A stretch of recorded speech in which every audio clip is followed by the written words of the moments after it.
ಸೂರ್ಯ ಹೌದಲ್ಲ, ನೇರವಾಗಿ ಯಾವುದೇ ಕ್ಷೇತ್ರಕ್ಕೆ ಬರುವುದಿಲ್ಲಲ್ಲ. ಅಂತಹ ಅಗತ್ಯ ಬಂದಾಗ ಕಾಣಿಸಿಕೊಳ್ಳುವೆ. ಕಾಣಿಸಿಕೊಂಡಾಗಲೂ ನಿನಗೆ ಭವಿಷ್ಯದ ಕುರಿತು ಮುನ್ನೋಟ ಇರ್ತದೆ. ವರ್ತಮಾನದ ಕೇವಲ ಸೌಖ್ಯ ನಿನ್ನ ನಿರೀಕ್ಷೆ ಅಲ್ಲ, ನಿನ್ನಿಗೆ ಒಳಿತಾಗುತ್ತದೆ ಅಂತಲ್ಲ, ಉಳಿದವರಿಗೆ ಒಳಿತಾಗಲಿ. ಹಾಗಾದರೆ ಸರ್ವಾಭ್ಯುದಯವನ್ನು ಹಾರೈಸಿ, ಸರ್ವರ ಕ್ಷೇಮವನ್ನೇ ಲಕ್ಷಿಸಿ, ಪ್ರಪಂಚವೇ ಸುಖವಾಗಿರಲಿ ಎನ್ನುವಂತ ಆಶಯದಿಂದ ನೀನು ವ್ಯಾವಹಾರಿಕವಾದಂತಹ ಬುದ್ಧಿಯನ್ನು ತೋರಬಲ್ಲೆ ಅಂತ ತಿಳಿದರು.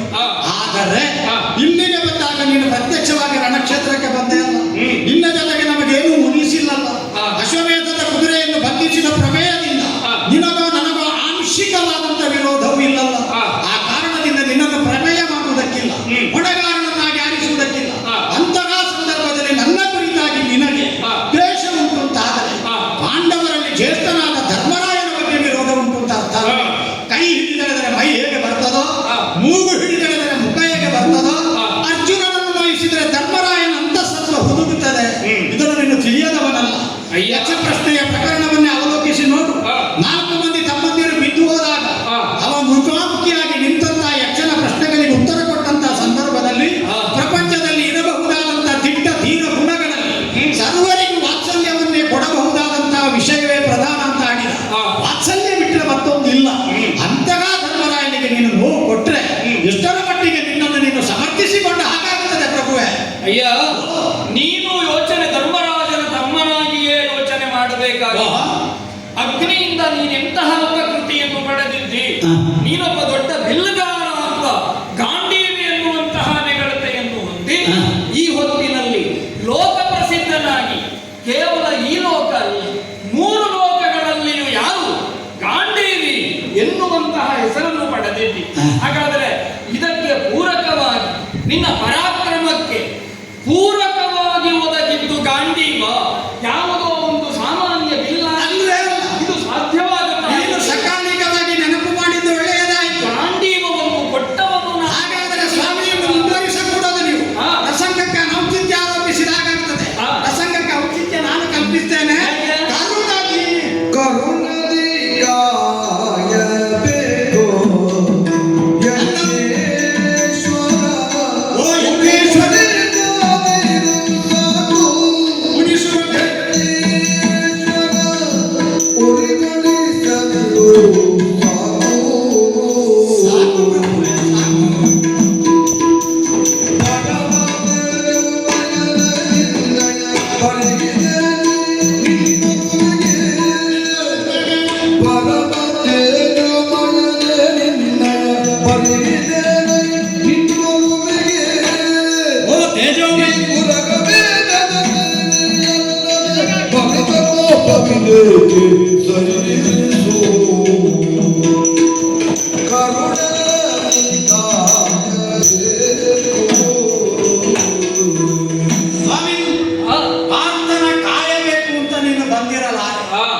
ಕಾಯಬೇಕು ಹಾಗೆಂದು ನನ್ನ ಪ್ರಾಂಜಲ ಪ್ರಾರ್ಥನೆ ಅಂಜಲಿಗಳನ್ನು ಒಟ್ಟುಗೂಡಿಸಿ ನಿನ್ನ ಮುಂದೆ ಕರುಣೆಯಿಂದ ಕೋರು. ನನ್ನನ್ನು ಕಾರುಣ್ಯದ ಕಟಾಕ್ಷದಿಂದ ನೀನು ಕೊರೆಯಬೇಕು. ನಿನ್ನಿಂದ ಉಪಕೃತನಾದವನು ಅಂತ ನೀನು ಹೇಳುವುದಲ್ಲ. ನೀನು ಆಡುವಾಗಲೇ ನನಗೆ ನೆನಪಾಯಿತು. ತಡವಾಗಿ ಆದರೂ ನನ್ನ ಪಾತ್ರ ಧರ್ಮವನ್ನು ನಾನು ನೆನಪಿಸಿಕೊಳ್ಳಬೇಕು.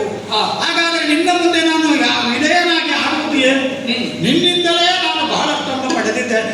ಹಾಗೆಂದು ಅಷ್ಟೇ ಅಲ್ಲಲ್ಲ, ಪೂರ್ವದಲ್ಲೂ ನೀನು ಪವಿತ್ರವಾದ ಕಾರ್ಯಗಳನ್ನು ಮಾಡಿದ್ದಿ. ರಾಘವನು ತನ್ನ ತಮ್ಮಂದಿರ ಜೊತೆಗೆ ವಿಶೇಷವಾದ ಪಾಯಸ ದ್ರವ್ಯದ ಪ್ರಭಾವದಿಂದ ಹುಟ್ಟಿಕೊಳ್ಳುವಾಗ ನಡೆಸಿದ ಪುತ್ರ ಕಾಮೇಶ. ಅಲ್ಲಿಂದ ಪವಿತ್ರವಾದಂತಹ ಪಾಯಸ ದ್ರವ್ಯವನ್ನು ನಿನ್ನ ಪವಿತ್ರವಾದಂತಹ ಎಂದು ಅಶೌಚಗೊಳ್ಳದ ಕರಗಳಿಂದ ತಂದವು.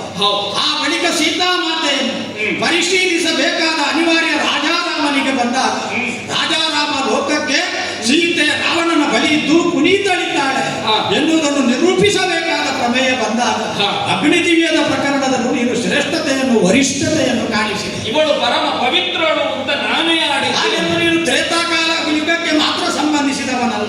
ಯುಗ ಯುಗಗಳನ್ನು ಮೀರಿ ನಿಲ್ಲಬಲ್ಲ ಯುಗ ಪ್ರವರ್ತಕನಾದ ದೇವೋತ್ತಮನು ನೀನಿದ್ದಿ. ಸರಿ, ನನ್ನಂತವರನ್ನು ಉದ್ಧರಿಸಿದವನು ನೀನು. ಶ್ರೀಕೃಷ್ಣನನ್ನು ಅರ್ಜುನನನ್ನು ಒಟ್ಟುಗೂಡಿಸಿ ಸಂಧಿಸಿ ಆ ಬಳಿಕ ಕಾಂಡವನ ದಹನದ ಪ್ರಕರಣದಲ್ಲಿ ನೀನೊಂದು ವಿಶಿಷ್ಟವಾದ ಕಾರ್ಯ ನನ್ನಿಂದ ಮಾಡಿಸಿದೆ. ಆ ಕಾಲದಲ್ಲಿ ನನಗೆ ಆಯುಧಗಳನ್ನು ಕೊಟ್ಟೆ. ಆ ಕಾರಣದಿಂದ ಗಾಂಡೀವದಿಂದ ಪುತ್ರನಾದೆ.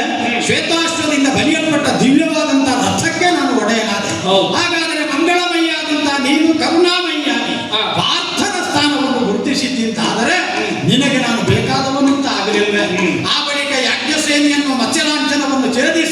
ವಿಪ್ರಗಣದ ಮಧ್ಯದಿಂದ ಮೂಡಿ ಬಂದ ನಾನು ಗೆದ್ದೆ. ಆ ಕಾಲದಲ್ಲಿಯೂ ಕೂಡ ಅವಳು ಹುಟ್ಟಿದ್ದು ಸಾಮಾನ್ಯವಾದ ನೆಲೆಯಿಂದ ಅಲ್ಲಲ್ಲ. ಅವಳು ಯಾಜ್ಞ ಸೇನೆ ಎನ್ನುವ ಹಾಗೆ ಕರೆಯಲ್ಪಡಬೇಕು ಅಂತ ಆದರೆ ಯಜ್ಞದ ಕುಂಡದಿಂದ ಹುಟ್ಟಿದಳು. ಅದು ನಿನ್ನ ಪ್ರಭಾವವೇ ಅಲ್ವ ಪ್ರಭುವೇ. ಆ ಬಳಿಕ ನೀನು ವಿಶಿಷ್ಟವಾದಂತಹ ನೆಲೆಯಿಂದ ನನ್ನನ್ನು ಮತ್ತು ಕಾದದ್ದಕ್ಕೆ ಆಧಾರಗಳುಂಟು. ವಿಶಿಷ್ಟವಾದಂತಹ ಆಗ್ನೇಯಾಸ್ತ್ರ ನನಗೆ ನೆನಪಾಗದ ಹೊತ್ತಿನಳು ಆಗದಿರುವುದು ಕಡಿಮೆ. ಅದನ್ನು ಹತ್ತಿರ ನಿಂತು ಬೋಧಿಸಿದವನು ನೀನು. ಆಗ್ನೇಯಾಸ್ತ್ರದ ಮೂಲಕವಾಗಿ ಉಳಿದವರಿಗೆ ಪ್ರಮೇಯ ಅಲ್ಲದನ್ನು ನಾನು ಸುಸಂಧಿಯಾಗಿ ಸಾಧಿಸಿದ್ದೇನೆ. ಆ ಕಾರಣದಿಂದಲೂ ನಿನ್ನಿಂದ ನಾನು ಪುರಸ್ಕೃತನೇ ಇದ್ದೇನೆ. ಈ ಕಾಲಕ್ಕಾಗುವಾಗ ನನ್ನ ಕೈ ನೀನು ಬಿಟ್ಟೆ ಅಂತ ಆದರೆ ಪಾರ್ಥನನ್ನೇ ನಿನ್ನ ಬದಿಗೆ ಸರಿಸಿದ್ರೆ ಕರುಣಾಮಯಿಯಾದಂತ ನೀನು ಎಲ್ಲವನ್ನು ಕೊಟ್ಟು ಎಲ್ಲವನ್ನು ನೀಡಿ ಪೋಷಿಸಿ ಪ್ರಪಂಚಕ್ಕೆ ಬೆಳಕಾಗಿ ನೀಡಿದ ಪಾರ್ಥನ ಪ್ರತಿಭೆಯನ್ನು ತಗ್ಗಿಸಿದ ಪಾರ್ಥ, ನಾನು ಕೊಟ್ಟಂತಹ ಗಾಂಧೀವನ್ನೇ ಹಿಡಿದು ಇದಕ್ಕೆ ಬಾಣವನ್ನು ಜೋಡಿಸಿ ಹೊಡಿತೇನೆ ಅಂತ ಮುಂದೆ ಬರ್ತೀಯೋ ನೋಡಿದ್ದೆ. ಆದ್ರೆ ಅದನ್ನು ಬಿಟ್ಟು ನೀ ಎರಡು ಕೈ ಜೋಡಿ ನನ್ನ ಬೇರಿನ ಕಿಂಕರ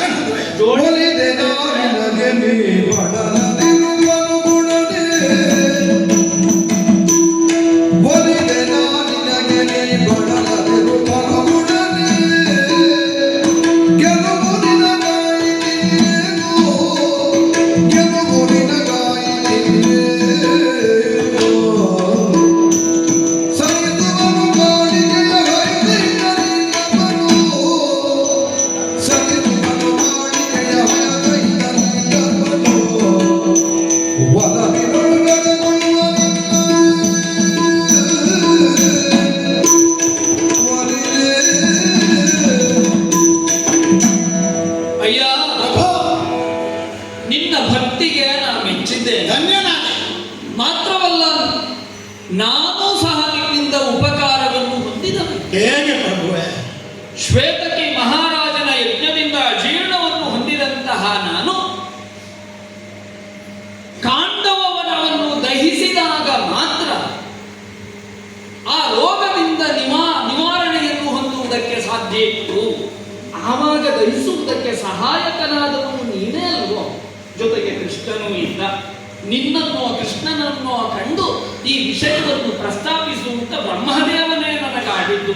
ಹಾಗಾದ್ರೆ ಇದು ದೈವ ಕಲ್ಪವೇ ಹೌದು. ಅಂಗಾರಕರ್ಣನನ್ನು ಬೀಸುಕೊಳ್ಳಿಯಿಂದ ಗೆದ್ದು ಆ ಮೂಲಕವಾಗಿ ಚಾಕ್ಷುಷಿ ವಿದ್ಯೆಯನ್ನು ಪಡೆಯುವಾಗಲೂ ನನ್ನ ಕೊಳ್ಳಿಯ ತುದಿಯಲ್ಲಿ ವಿಜಯದ ಕೀರ್ತಿಯ ಜ್ವಾಲೆಯಾಗಿ ಕಾಣಿಸಿದವನು ನಿನ್ನಲ್ವೇ?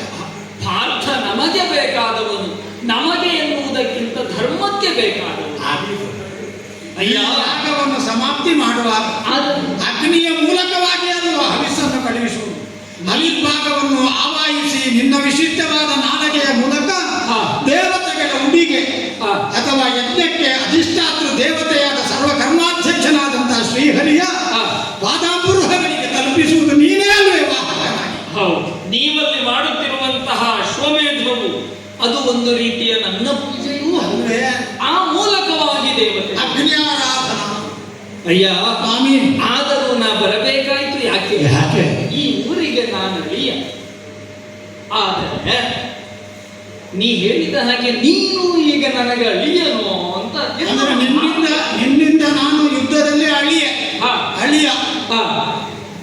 ಅಷ್ಟೇ ಅಲ್ಲ, ಮತ್ತೆ ದ್ರೌಪದಿ ಯಜ್ಞ ಸಂಭವೆ ಅಂದ್ರೆ ಮಗಳ ಹಾಗೆ ಆ ಮಗಳನ್ನು ಒರಿಸಿದಂತಹ ನೀನು ಅಥವಾ ಉಳಿದ 4 ಪಾಂಡವರು ನನಗೆ ಅಳಿಯರ ರೀತಿ ಆಗಲಿಲ್ಲ. ಈ ಸಮನ್ವಯ ಶಕ್ತಿ ನನ್ನಂತವನಿಗೆ ಪ್ರಾರ್ಥಿಸಿದ್ದೆ. ಹಾಗಾದ್ರೆ ಒಂದು ಬಂಧುತ್ವ ಈ ಮೂಲಕವಾಗಿ ಆಗಿದೆ. ಈಗ ಮಾತ್ರ ಅಲ್ಲ, ಸಹದೇವ ದಿಗ್ವಿಜಯಕ್ಕೆ ಬಂದಾಗಲೂ ಕಪ್ಪ ಕಾಣಿಕೆಗಳನ್ನು ನಾ ಕೊಡಿಸಿದ್ದೆ. ಆದರೂ ಈಗ ಒಮ್ಮೆ ಇಂತಹ ಒಂದು ಪ್ರಸಂಗ ಏರ್ಪಟ್ಟಿತು. ಯಾಕೆ? ಕಾರಣ ಇಲ್ಲದೆ ಇಲ್ಲ. ಹೋರಾಡುವ ಛಲ ಕುರುಕ್ಷೇತ್ರದ ಯುದ್ಧದಿಂದ ಎಲ್ಲರಿಗೂ ಬಂದಿದೆ. ನೀನು